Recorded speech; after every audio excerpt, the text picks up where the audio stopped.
art takes note not merely of form, but also of what lies behind. From the mind of Mahatma Gandhi. This is an unusual role for Mahatma Gandhi, art critic, but it really is of a piece with the way he sees the world, which is that there are underlying forces and principles that manifest themselves in behavior or on a canvas. So it's that habit of seeing under the surface that we're really hearing here.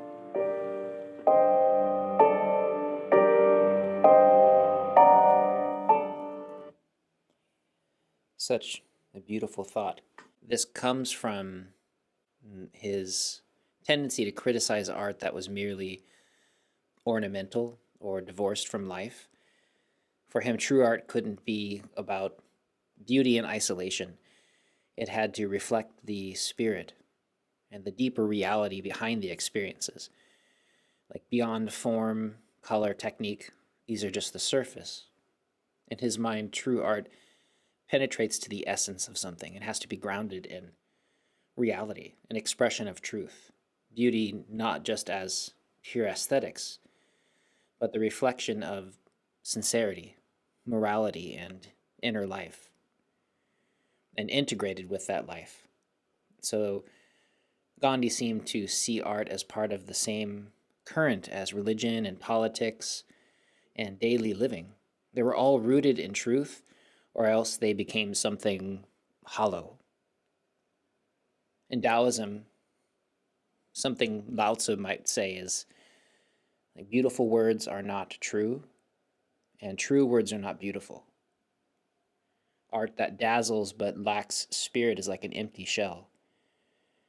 Even Zhuangzi would praise things that were useless, but had their own inner beauty.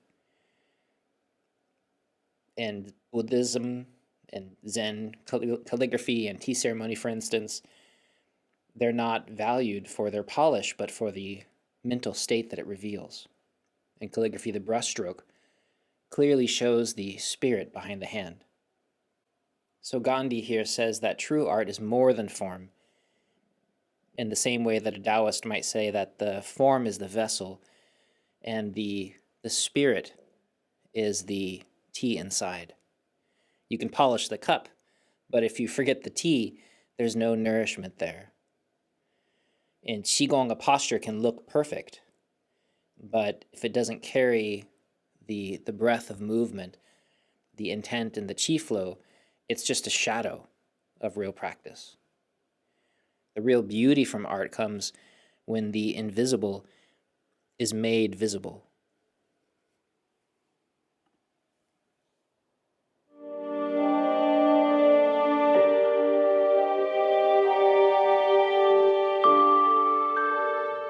Man is both matter and spirit, each acting on and affecting the other. From the mind of Mahatma Gandhi. This is a very scientific approach and not uncharacteristic at all of Gandhi in particular, or the Vedanta, the Hindu background in general.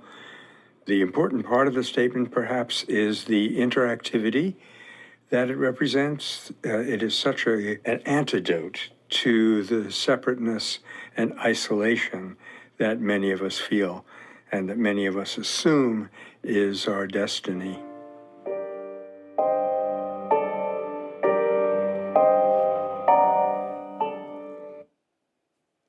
It feels so common that people walk around with this sense of isolation and separateness and this lack of recognition of their place in the world as a part of the whole, an expression of the whole.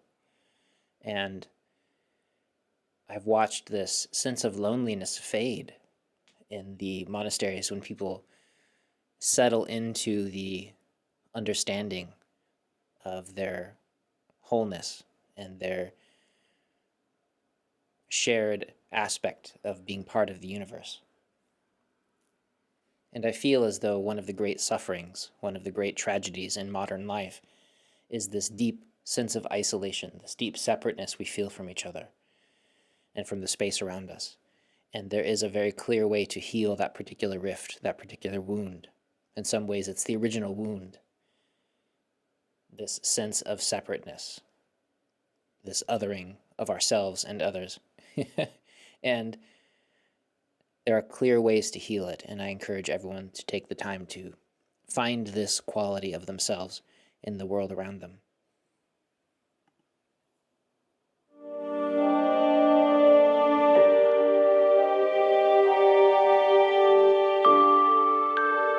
I cannot attain freedom by a mechanical refusal to act, but only by intelligent action in a detached manner. Gandhi, Young India, September 17th, 1921. Again, two criteria that are equally essential. Any kind of insurrectionary or freedom movement should not be a reaction, should not be a mere kind of gut level rejection, but something thought through. The other criterion is even more important and more difficult, and that is to work with detachment, meaning, among other things, that even if something that you try to do has failed, you don't sulk, you don't say this was an utter failure. You just try to learn from it and go on to the next action in your plan.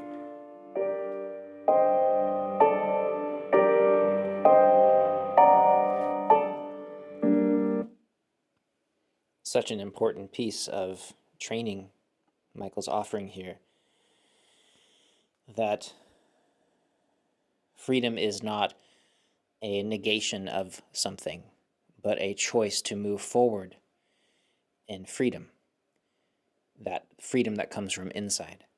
And so if you're being forced to react to something, reaction is not response. Reaction is a reflex. It's something bouncing off your trauma, bouncing off the habits that have been handed to you through trauma and violence coming from other places. And instead, if we are given the opportunity inside to pause, to reflect, even if for an instant, then we can respond in a way that reflects our deeper values.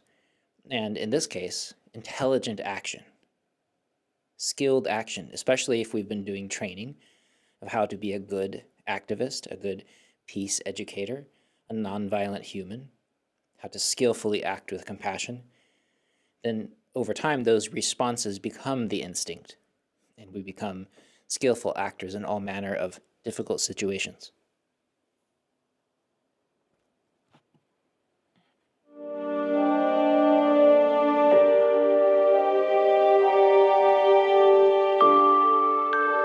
Ill-digested principles are, if anything, worse than ill-digested food. Gandhi, from Mahatma, Volume 4.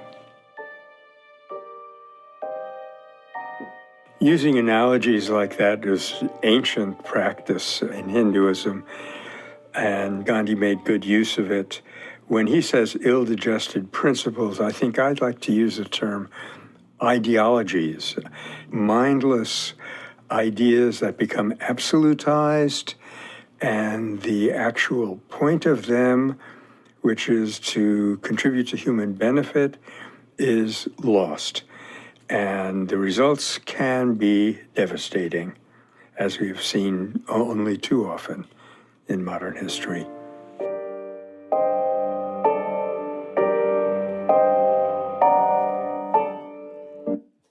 I think that's just such a funny way of talking, and I appreciate the sense of humor in this. And like Michael said, I'm assuming it's referencing maybe a well-known phrase in that part of the world or from the Vedantic tradition. And what is badly digested food? It's something that you've taken in, but you have not absorbed. It has not been transformed and become part of you. When you digest something, you break it apart, you assimilate it, and it transforms and becomes your flesh and blood. It becomes who you are. And the same thing when we bring in principles, when we bring in ideas and wisdom, we take them in, and ideally what we do is we digest them. We take them in, we break them down, we make them our own. We assimilate them. They become part of us, not just something that we're swallowing and holding in our mouth or holding in our belly until it passes through in some kind of bulimic learning cycle. But instead, we take in, we digest, we absorb, we transform. The wisdom that we bring in, these good ideas, transform us until we are expressions of wisdom. They're no longer external to us, but they're actually part of what we are.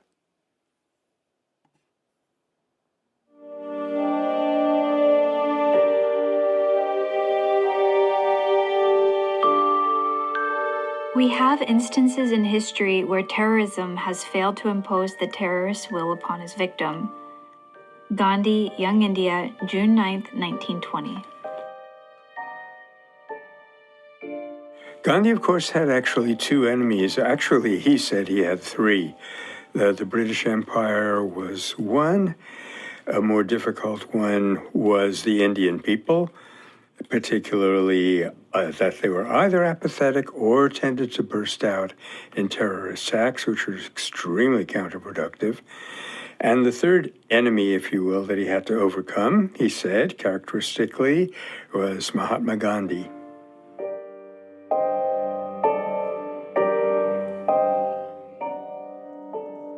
I appreciate so much Gandhi's sense of humor. And the idea that we can pay attention to the course of history, we can look at violent insurrections, terrorist acts, when people are imposing their will upon the world through violence, we can look to see how successful it was. And very clearly, even if we look to see, oh yes, this person gained the position that they were going for, they became the leader of this country, or they got the money that they were demanding, you look and you see the effect of that upon the people. You can look as well, of course, to see the effect it has upon the person who's doing the violence and that moral injury that's caused, which is becoming a much more well-known fact of life. But also you can look to see the effect it has on the community, the people being robbed, the people being done violence to. And we can look and clearly see this is not the kind of world we want to live in. So clearly it didn't work. Maybe it worked with a small w. It got that person what they wanted, but it didn't work in the sense that it actually made the world a better place. And if, as humans, we want the world to become better for humanity, we have to include all of those pieces and say, gosh, yeah, I can see where this person's coming from. I can see why they felt the need to do this thing. And clearly it did not make things better. Maybe we should try a different way.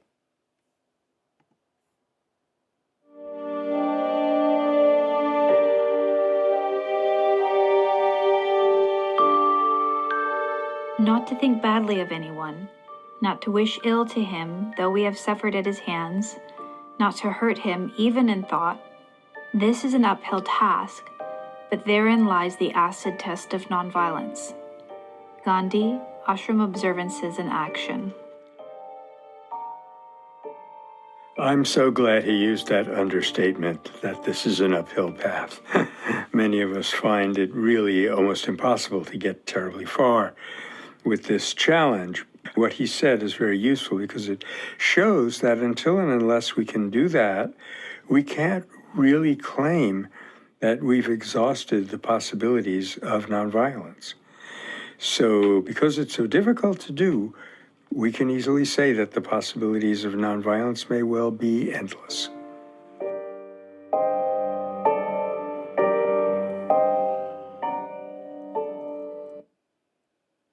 I feel as though, again, it's useful for me to reframe violence as a kind of illness. And when we find ourselves thinking badly of anyone, I can use the word hate. When we hate the people who have injured us,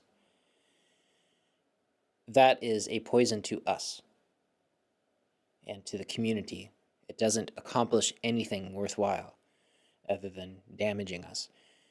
And so if we think about nonviolence, the action of nonviolence trying to change the world, even if we think of it selfishly as something for ourselves, we have to stop being violent to ourselves. We have to stop drinking the poison of hatred and anger, self-righteousness, greed. We have to become free of these poisons just to be happy and contented ourselves. And then perhaps we can look around and say, okay, how do I also help other people become free of suffering, to build a better community, to make it safer for all of us? Then maybe we can call that a true acid test for nonviolence.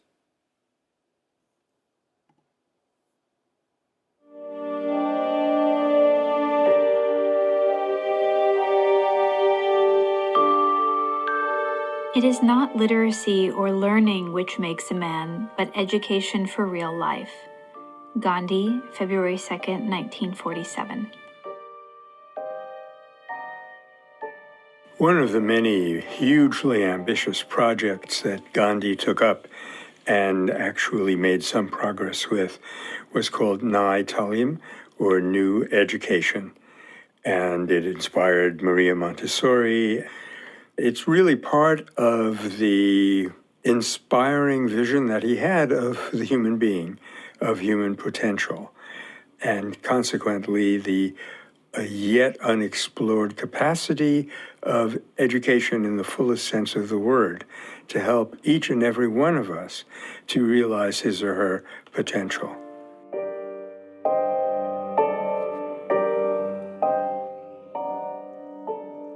And this again is this incredibly practical advice of not leaving education as what my friends might joke as headucation.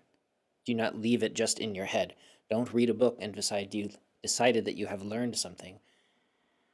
Instead, begin to apply it in the real world. Explore it in your body, in the space around you, with your community.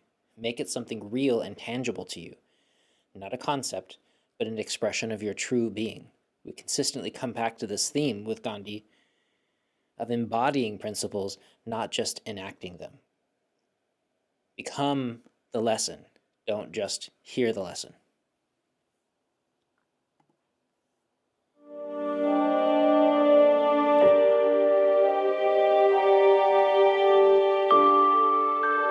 Human nature will find itself only when it fully realizes that to be human, it has to cease to be brutal.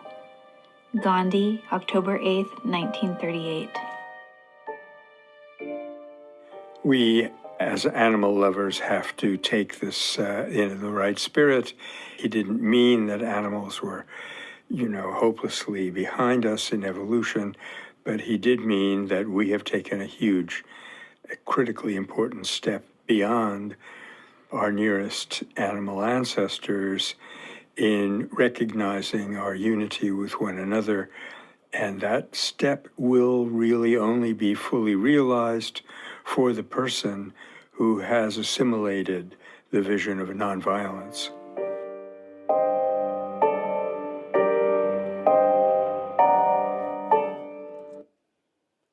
And to recognize this quality of humanness, that part of human nature, is this realization of the opportunity for love and to be compassionate, to extend something consciously outward into the world that makes it better. All of the other animals on the planet, of course, including humans in that circle, all have different capacities and different specialties and ways of seeing the world. I'm certain that as the centuries pass by, we will come to appreciate more and more the capacities that other animals and creatures have that we don't have, their special wisdom that we can learn from. And in the meantime, part of what it means to be human is to expand open the heart, to recognize the possibilities of society and future, and to recreate, to reimagine ourselves and our community and our relationships with the world and other animals. And that opportunity is part of what it means to be human.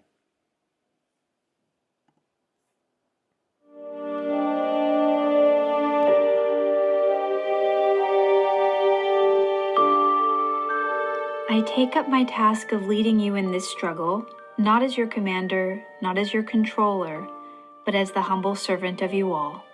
Gandhi, from Press Report, August 8th, 1942.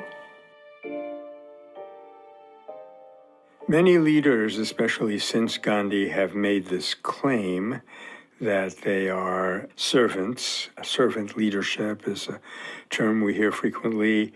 But is it really that easy? I mean, if a person is in a position of power, can they really resist the temptation to wield that power to some degree for their own benefit? It takes Mahatma Gandhi to be able to do this to the degree that he did, which means that it is an inspiration for all of us because, as we heard recently, there is nothing beyond the human in what Gandhi achieved. It is only the fullness of human achievement.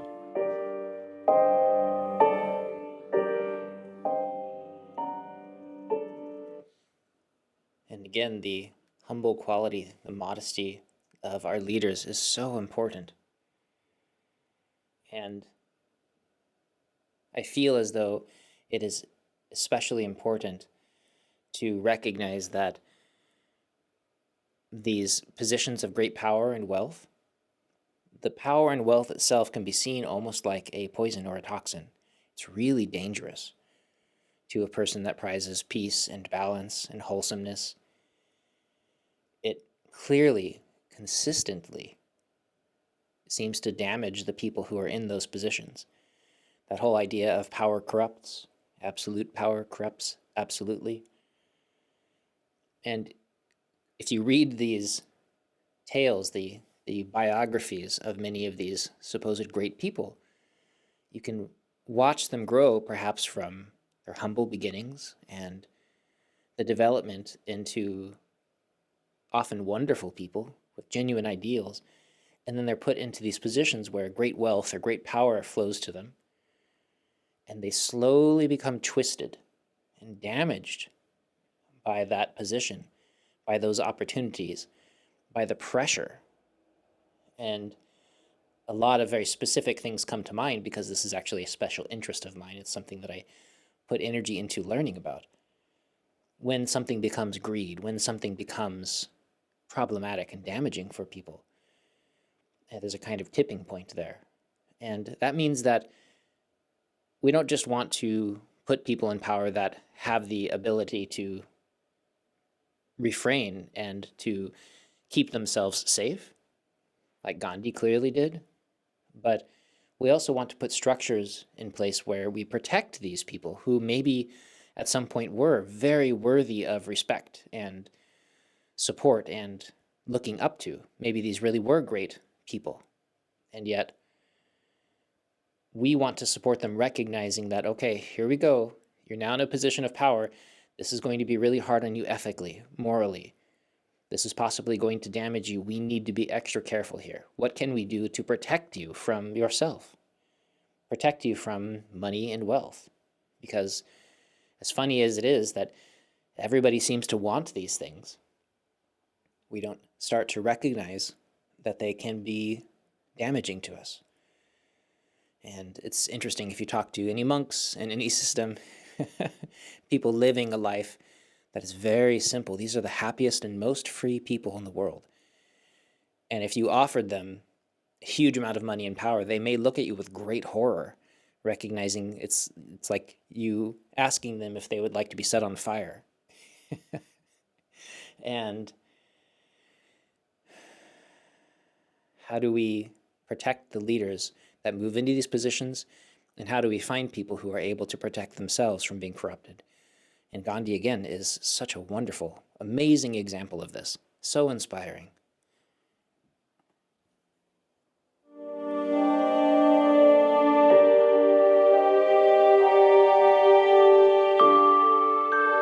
I must strive my utmost during the coming year of grace to express in every little act of mine whatever love I am capable of.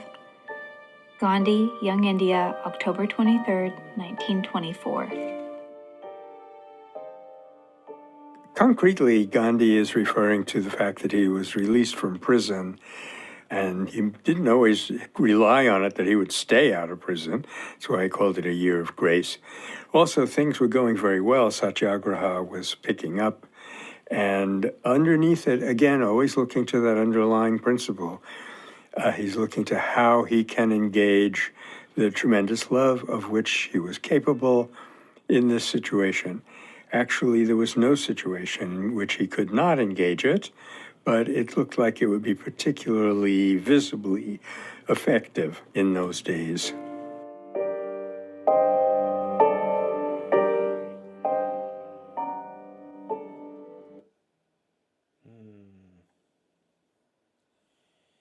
To recognize that because of his path, he is likely to go right back into jail. And to not be afraid of it, instead to see his time of relative freedom as a year of grace, and to fill every moment with acts of love and to love the people around him. I just feel that this is worthy of pausing and recognizing that instead of coming out of prison and looking around and saying, okay, that's it, I've had enough, he looks at the blue sky and says, okay, I'm going to take advantage of this time because it's likely I'm going to go back. And he did. May we all, as activists and change makers, have that level of courage.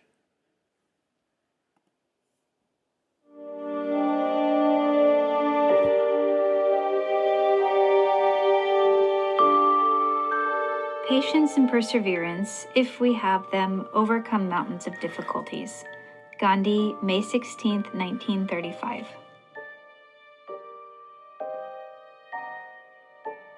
As Saint Teresa of Avila said, La paciencia todo lo alcanza. Patience can achieve everything. This is an act of real maturity to be able to see this. And if you may remember in the film, someone called him the hero of Champaran, and he said, no, the stubborn man of Champaran. He had complete faith that if you cling to the truth, it could only lead to success. And he said that several times. And that, in fact, is what satyagraha literally means, clinging to truth.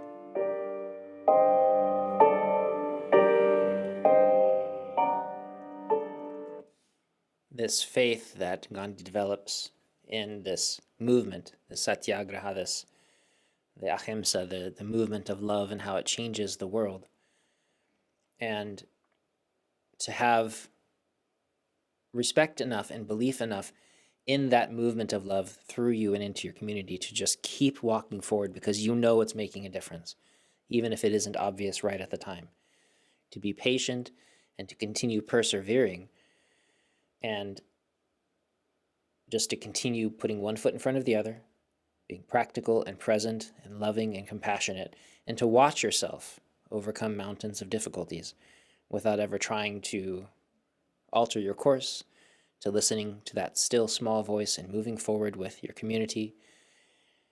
Again, very inspiring.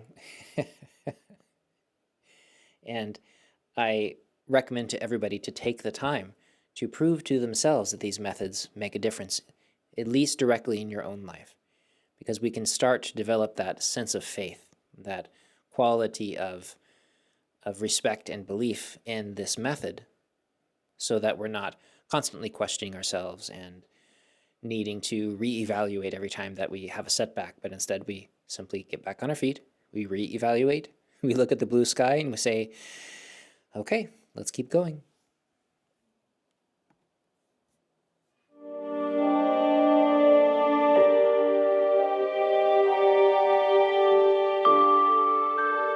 The real rulers are the toiling millions.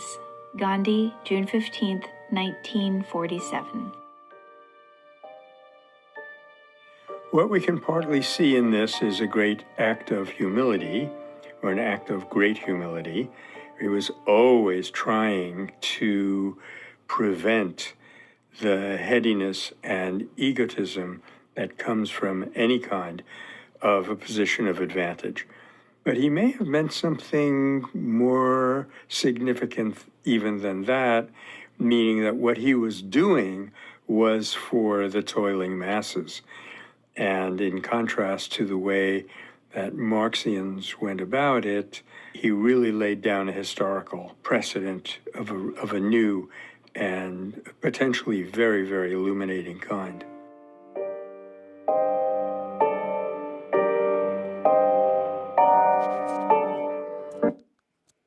and to recognize that, again, you are the representative, the caretaker. You are the representative of millions of people who care for you and look out for their families and who are attempting to grow the same community that you're part of, and to allow that to be your guiding light rather than your ego or what you think that you want or need. So instead of moving forward based on your own desires, you allow the true ruler of your heart, the guide of your motivations, to be the people that you represent, this large family that you've connected with, and then to set aside your own sense of ambition. You're not saying, oh, it's me in charge. Instead, it's saying, it's you, it's we in charge. And I'm going to do whatever it is that's best for all of us, as best as I can.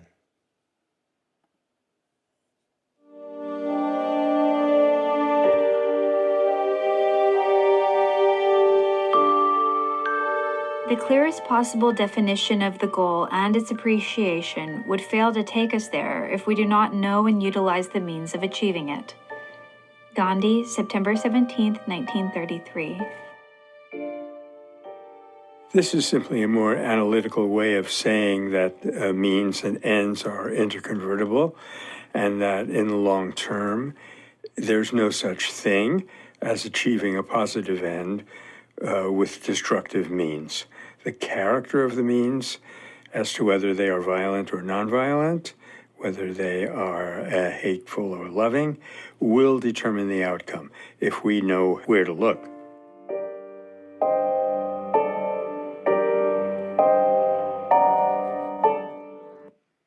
And to me, it also references that there are very specific methods and steps for healing and to work toward nonviolent action and peaceful revolution and transformation in our communities. There's some wonderful books by a famous author named Gene Sharp. And he has entire books of just lists of peaceful nonviolent action that is incredibly effective, and when to apply them, when not to apply them. Michael Nagler is a scholar of such things, and he will tell you, this is a nonviolent action, but it's not effective. It actually gets in your own way. Instead, try this. And to recognize that we want to make certain that our principles and our methods are the same. We want to always be acting out of compassion and love and avoiding creating violent systems and ripples and effects in our world because they come back to haunt us. But also to recognize that there are means of achieving the ends. And because it's a science, we know, okay, this hasn't really worked in the past, but you know what really has worked? Try this method. And we don't have to reinvent the wheel every time. There are scholars of this skill and method. And by taking the time to study with them, like Gandhi, like Michael Nagler, as I'm doing right now, we can continue moving forward and allowing this movement to grow and to be more and more skillful every generation. It's possible. Let's keep moving forward together. We can do it.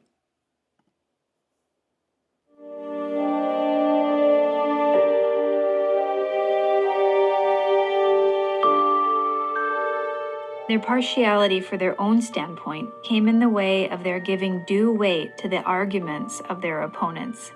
Gandhi, Ashram Observances in Action.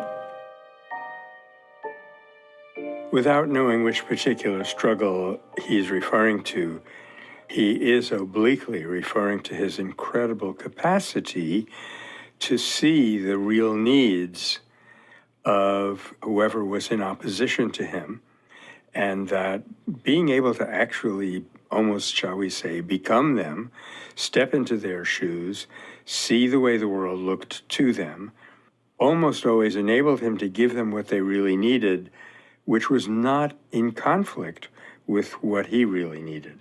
It's only on the level of wants that we have conflicts. Apparent conflicts can always be resolved if we become aware of our real needs, and by extension, those of others we're working with.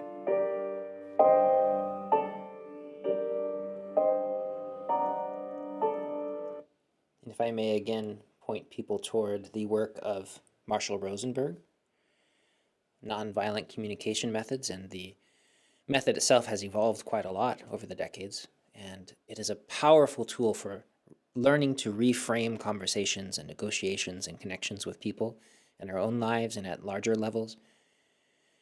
And a lot of that is, as Michael was saying, learning to recognize the actual needs in the situation and responding to those rather than the wants and the things that we're talking about, externality. That's always where the conflict is. We start arguing over wants. But when we can begin to identify our actual need, our values, connection happens really easily because we're all human. We're all working for the same things.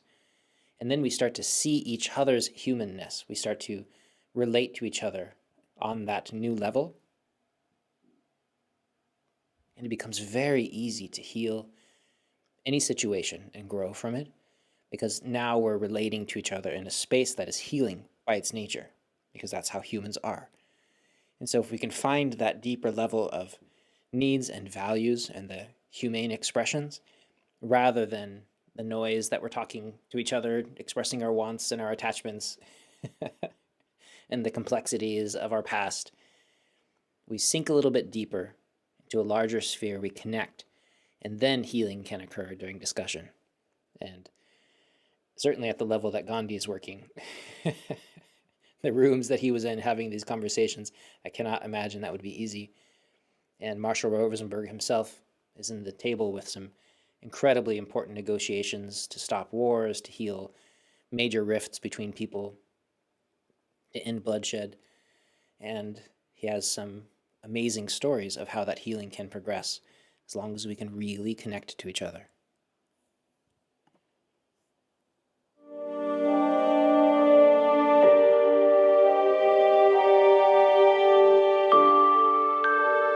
In my opinion, Rama, Rahman, Ahura Mazda, God, or Krishna are all attempts on the part of man to name that invisible force which is the greatest of all forces.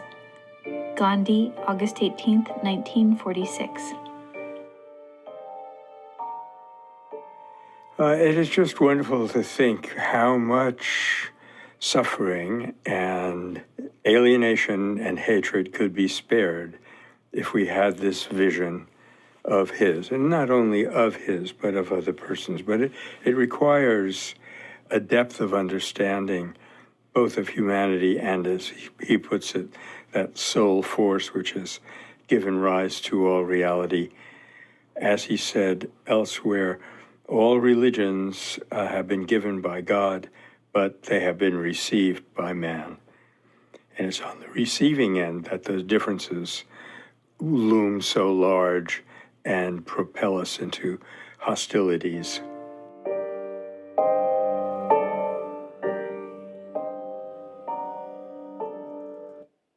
And it's particularly shocking to recognize how much blood has been spilled in the name of all loving gods of different names. Another very human issue that pops up. And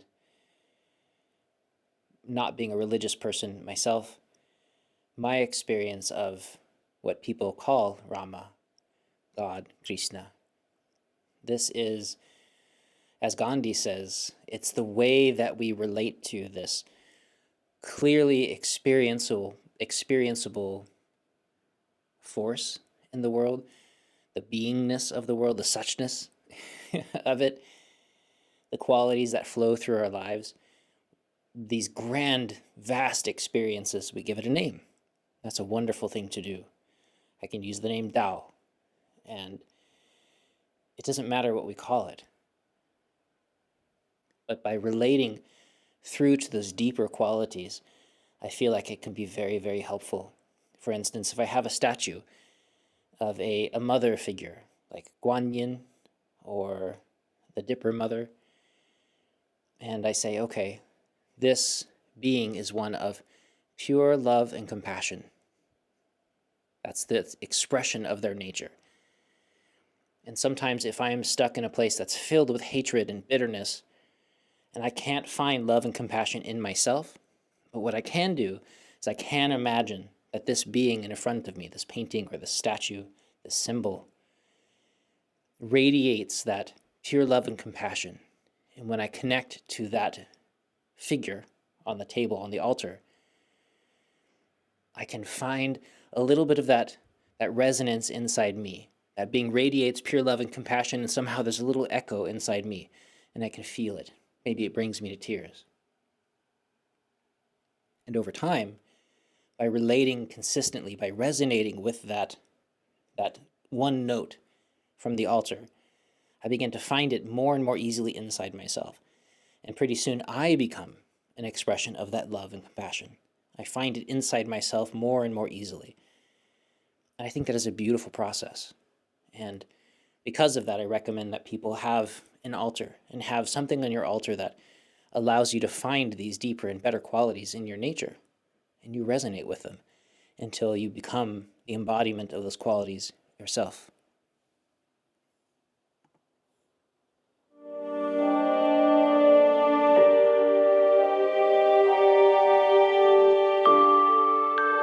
God is not a power residing in the clouds.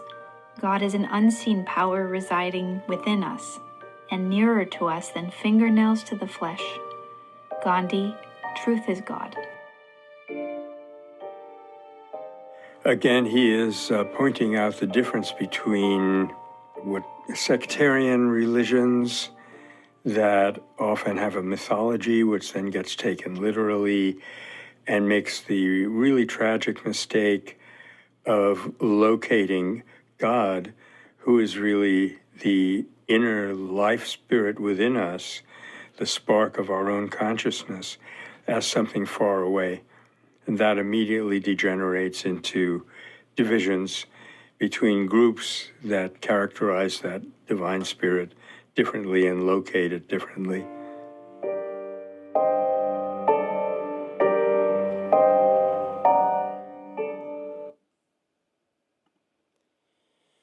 Yeah, and again, this willingness to talk about what we call God, which is experienced differently in every culture by every single person. And yet the experience of this divine quality, this overwhelming, expansive quality of beingness, whatever name we give to it, even just that which is resting around and behind consciousness itself, the beauty of nature. Every person has this experience, and we just call it something different. And the people who spend their time dwelling with that, we call them mystics or weirdos. I've been called both. And we allow ourselves to deeply imbibe of that particular space, that resonance, that quality, that realm, until it becomes part of our nature more deeply. It guides and transforms us from the inside. And that's why he's saying here, it's nearer to us than the fingernails to the flesh. It's closer to us than our own body, which sounds funny until you recognize what we're talking about. It's far simpler than any idea. We speak about it with words and poetry, but of course, words and poetry are ideas. And you can't see it, but you can be it. And it's a wonderful thing to look for. Even better defined.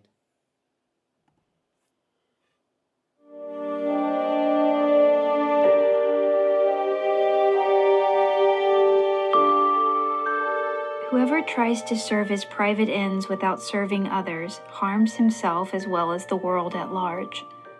The reason is obvious. Gandhi, Ashram Observances in Action. Okay, I don't know how obvious it will be to all of us, but it is perfectly obvious to one who sees the inner unity, not only of humanity, but of all life. And I like to add, who sees the purposefulness and the positive, actually beauteous nature of reality, that nothing in life is a mistake. Apparent differences are there for us to regain our unity and to represent the infinite diversity of God.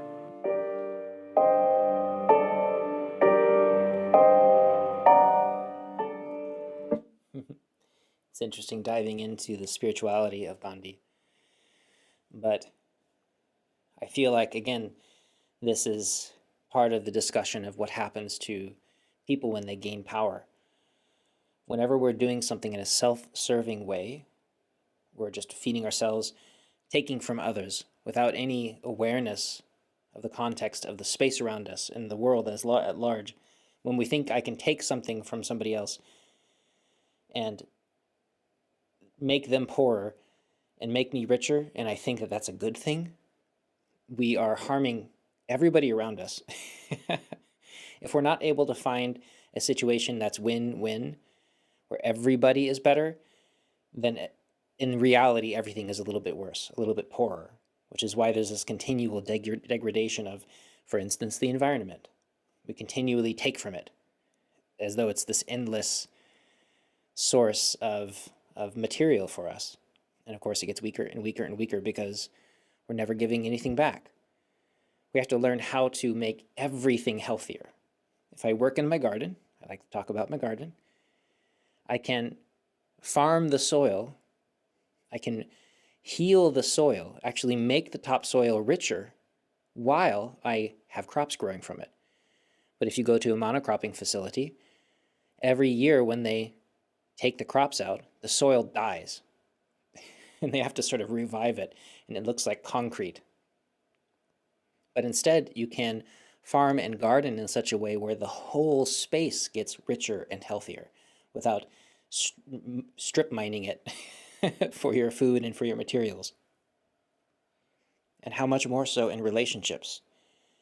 If I'm in a relationship where I'm just taking from somebody in any context, and I don't care what's happening to them because I'm getting what I want, how can I think that that's anything but harmful to everybody involved, especially me, because then I'm now involved in this tragedy.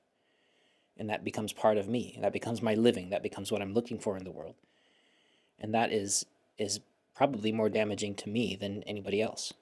So we have to learn how to see the whole and to work not for our own private ends, but for the world at large. And yeah, the reason's obvious.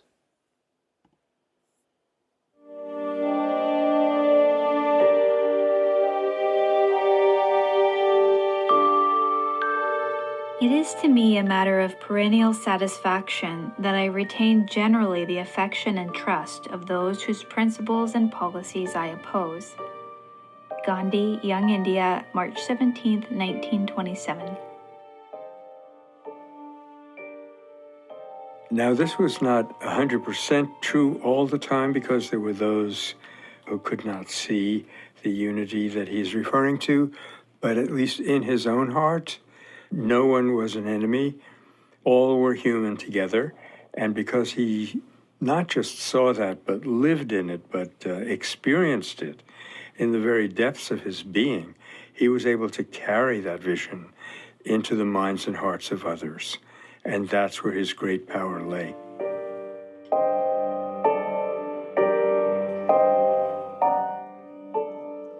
And we hear these stories of Gandhi's life where after his death, all of these people who were supposedly his opponents all of his life, they came forward and had the most wonderful things to say about him.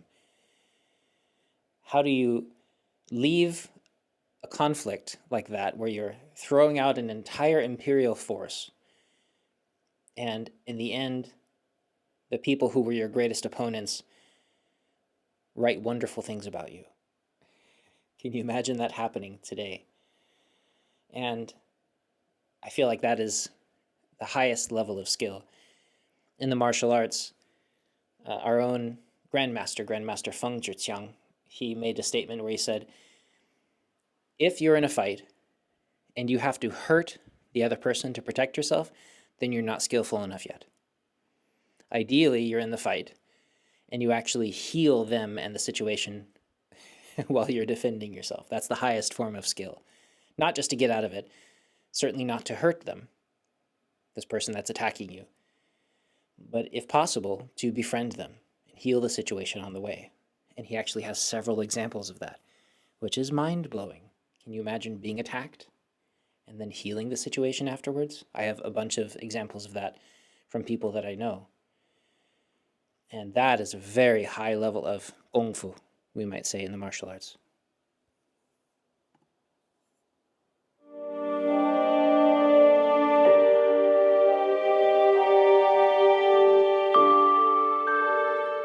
There is no time limit for a satyagrahi, nor is there a limit to his capacity for suffering. Hence, there is no such thing as a defeat in satyagraha. That's Gandhi from the Satyagraha Leaflets, number 14, May 4th, 1919. It's said in the spiritual tradition that hurry or impatience is actually a form of violence. So it follows inevitably that a true satyagrahi will not be impatient. Another reason for this is that she or he will have such total confidence that in the long run, the satyagraha, the nonviolence, has to succeed. That's just the fabric of the universe. We may not see the results that we want in our time, but they are going to be there, and that makes us confident that we are doing the right thing.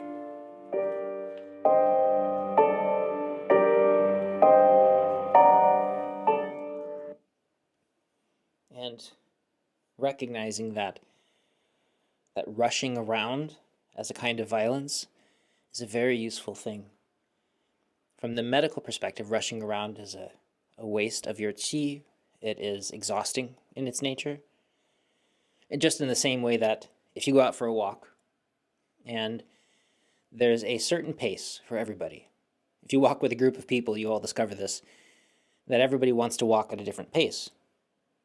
Because the one person who is strolling that can find their perfect groove, their golden stride, where they could walk like that all day, not break a sweat, walk up and down hills, they're completely fine.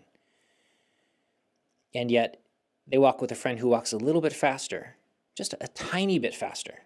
And now they've lost that stride. And now they become exhausted after 10 minutes. And it's a very common thing that I see when I'm working with people doing personal training or teaching other physical methods like Tai Chi walking, meditation walking.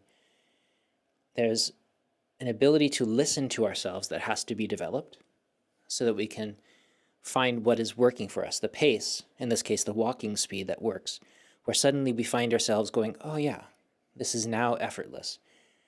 I could do this all day. And in fact, might feel more rested, more energized after this walk because of that. But if I push myself a little bit too hard, or indeed even walk a little bit too slow, I might become exhausted and I feel worse afterward.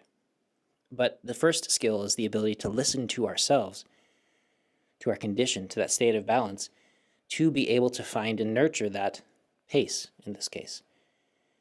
But it's the same thing with everything. We have to be able to listen to that space inside us in order to recognize what we need in the moment.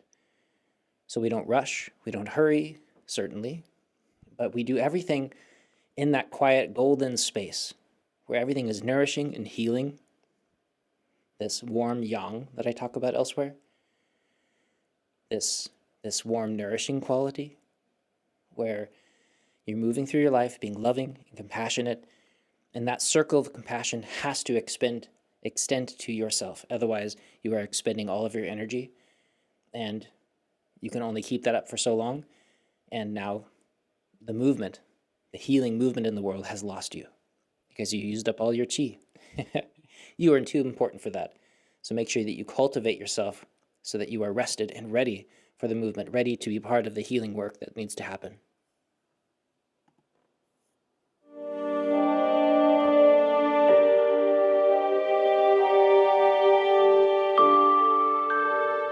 If we all discharge our duties, rights will not be far to seek. If, leaving duties unperformed, we run after rights, they will escape us like a will-o'-the-wisp. Gandhi, Young India, January 8th, 1925.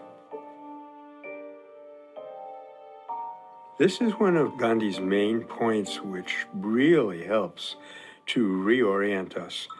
Part of the question, which he doesn't address here directly, is that when we're asking for rights, we're thinking about me, I've got to get mine.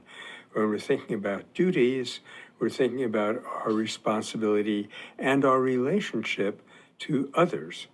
So there's far less violence in that second paradigm that he outlines here.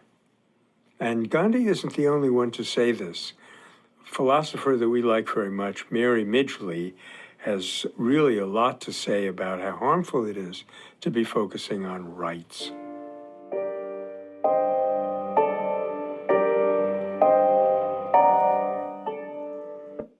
And it's always about widening our circle of awareness, our circle of compassion, so that we're not centering ourselves in any discussion of peace, but rather we are opening it up to the larger needs of the people and the community. And not only is it more useful because it allows us to have a broader view and allows the movement to go through towards something more important than just what I want right now, but it's also more satisfying because we're now being in service rather than chasing our desires, which always leads to some sort of interpersonal suffering.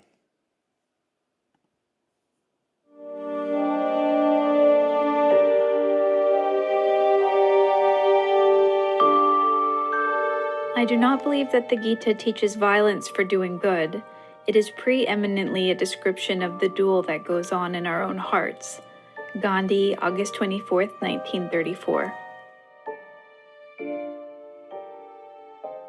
Gandhi is here correcting a misunderstanding about a very important text, the Bhagavad Gita, which does indeed describe a war.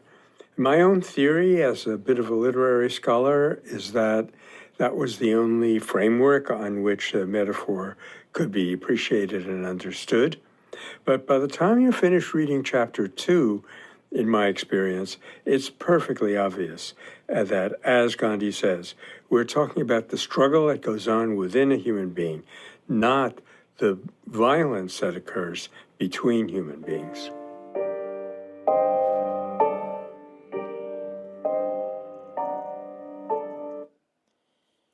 There's a wonderful book for those of you who are interested in the Bhagavad Gita by a translation and commentary by Yogananda, Paramahansa Yogananda.